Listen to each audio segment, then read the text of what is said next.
I'm running to make Ohio the opportunity state.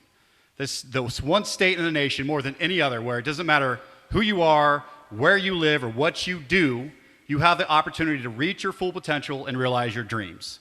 And for the last 2 decades, we've been dealing with a GOP supermajority that has taken opportunities away from us, time and time again. Since 2005, the national economy has grown by 14.5%. Ohio has only grown by 3.4%.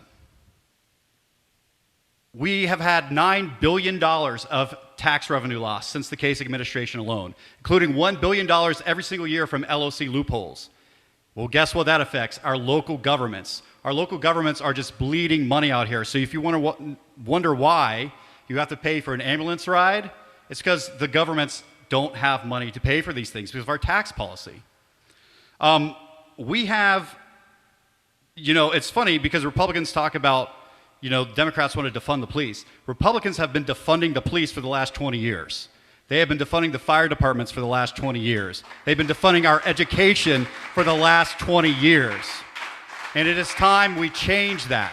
It is time that our government works for the people once again, not special interests, not lobbyists, and most especially, not corrupt political bosses, which is what we have seen here in Ohio with the most corrupt politician, Larry Householder, in modern Ohio history.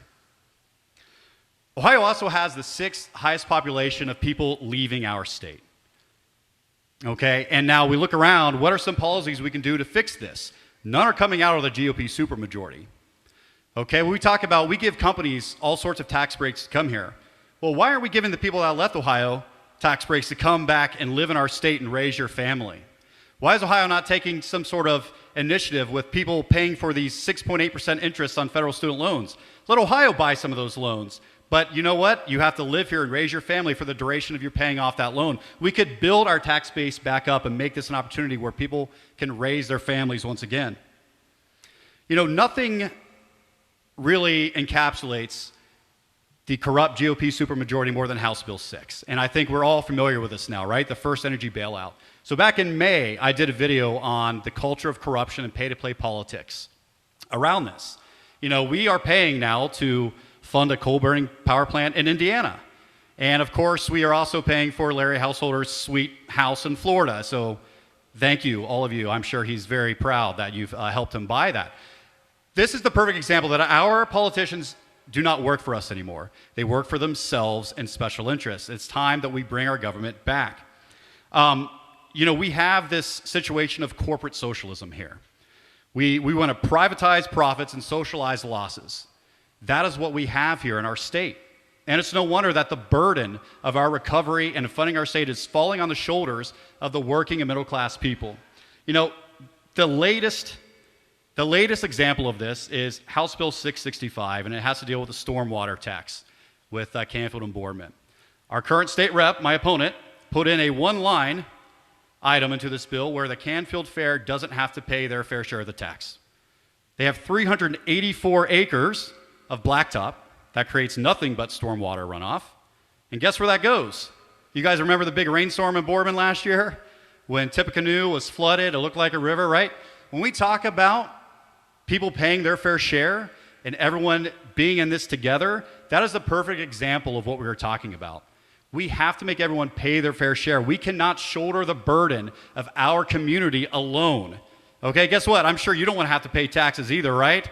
Well, unfortunately, you're not rich and powerful enough to not have to do that. That has to end. That is the culture of corruption and the culture of corporate socialism that we have to end in our state. And when we're elected in November, I'm going to do that. Harry Truman had a quote. He said something that, you can only be hit in the head so many times before you have to turn around and see who's holding the hammer. Okay? Forget about the R or the D besides people's name. The supermajority Republicans have taken this state for their own financial gain. They're in it for their own power and prestige, not for us. We have to end that. What can we do here? I fully believe we can invest in our public schools. We have to end this for-profit charter program that has defunded our schools since 2005, and we can make us the strongest public schools again in anywhere in the country. We can roll back these tax cuts that have caused the middle class and working people to bear the load of paying for our services like our police and our fire and our roads, we can transform the Rust Belt into the Tech Belt. House Bill 6 also cut the clean energy standards. Okay? It's time this is 2020, going into 21. It's time for us to come into the 21st century economy. Look what's going on with Lordstown with the battery plants, with clean energy, renewable energy. That could be the next industry here for our region if we invest properly, and it would cause good-paying union jobs. This valley is a testament to good-paying union jobs creating prosperity and generational wealth. My own mother-in-law and late father-in-law retired from GM Lordstown. They were to build their own family and raise their families here. Those opportunities have largely been lost now because of these policies pursued by the GOP supermajority. But we can bring those back. You know, this is the home. Wilbur Wright once said that if you want to succeed in life, you should pick out a good mother and father and begin life in Ohio. This is the state of Neil Armstrong and John Glenn and the Wright brothers, and on and on and on. You know, the State House, when the time it was built, it was the second biggest building in the entire United States, and that was to reflect the opulence and importance of Ohio, second only to the U.S. Capitol building. We can make this state the opportunity state again, the state where people want to be. They want to create businesses here. They want to raise their families here. We can do that again. And, you know, I know that there's a lot of angst going around. You know, everything we're seeing from the national front to our state front, of course. And I like to end with this story, okay? In 1813, Oliver Hazard Perry was on Lake Erie. We were in yet another war with Great Britain. The British fleet, the Navy, had never been defeated on one-on-one battle before. So they took over Lake Erie, and Tecumseh and his forces were taking over forts in the Northwest Territory. Detroit fell. They were sweeping through Indiana, and they were attacking Fort Meigs up by Toledo and the British fleet in Lake Erie. And if they took that, the entire Northwest Territory would have fallen. And who knows what would have happened from there. Well, Oliver Hazard Perry, the night before the battle, had a giant flag made. It was blue, and it had white letters on it, and it said, "Don't give up the ship." And before they went out to sail that morning, he hoisted it up, and the cheer went out. And then the other ship saw it, and the cheer went out again.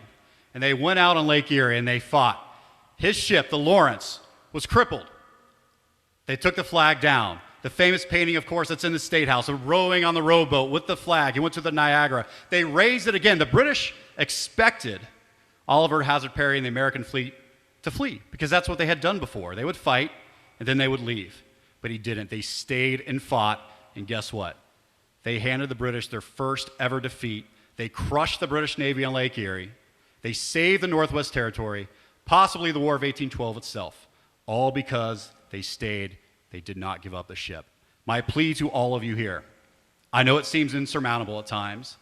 I know it seems like, how could we possibly stand up to this corruption, stand up to this hatred and this anger, and take this back, a government of the people, by the people, and for the people? I implore you, take a stand with me. Don't give up the ship. We are going to win this thing and make this the opportunity state once again.